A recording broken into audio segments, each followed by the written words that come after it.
Baik, sebelumnya terima kasih atas waktunya Bapak.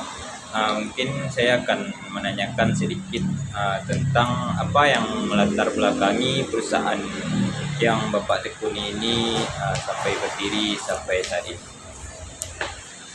Sebetulnya perusahaan ini adalah perusahaan udah regenerasi, hampir nyatakan generasi kedua. Perusahaan ini berdiri sudah dari tahun 80-an. Artinya perusahaan ini dulu dipimpin oleh pemilik perusahaannya. Sekarang diwariskan kepada generasi kedua. Yang melatar belakangi perusahaan ini mungkin dahulunya Bapak ini dia bekerja sebelumnya di alat kesehatan juga. Maka dia terjun ke bidang yang dia profesionali. Justru itu dia melanjutkan dia profesional dalam bidang alat kesehatan. Selanjutnya kan perusahaan ini bergerak di bidang alat kesehatan. Nah, siapa saja yang menjadi pelanggan di dalam perusahaan ini? Pelanggan di perusahaan ini ada beberapa, yang utama di instansi pemerintahan. Instansi pemerintahan ini ada dinas kesehatan, ada rumah sakit, ada puskesmas, dan untuk retailnya orang umum ada juga, pembeli langsung.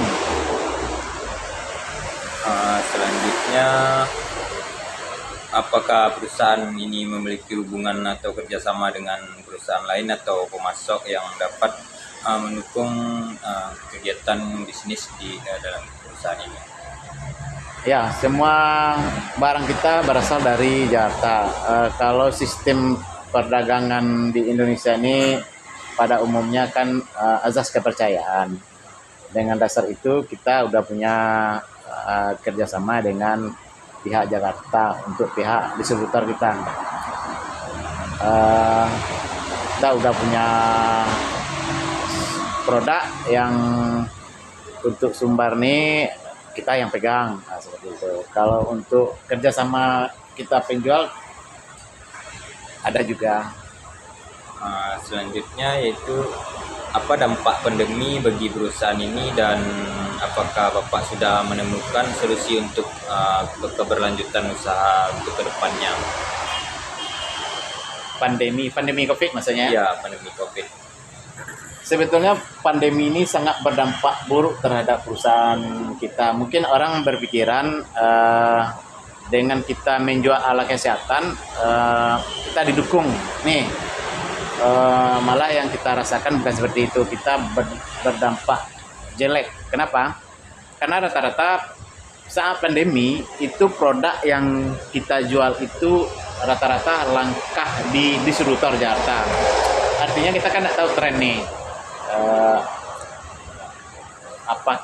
Dia rata-rata kita beli sekarang datangnya 3 bulan karena dia tidak ada jaminan stok. Contohnya masker saat pandemi ini, masker ini hampir semua perusahaan distributor kita Jakarta tuh stoknya kosong. Barangkali dia jualnya ke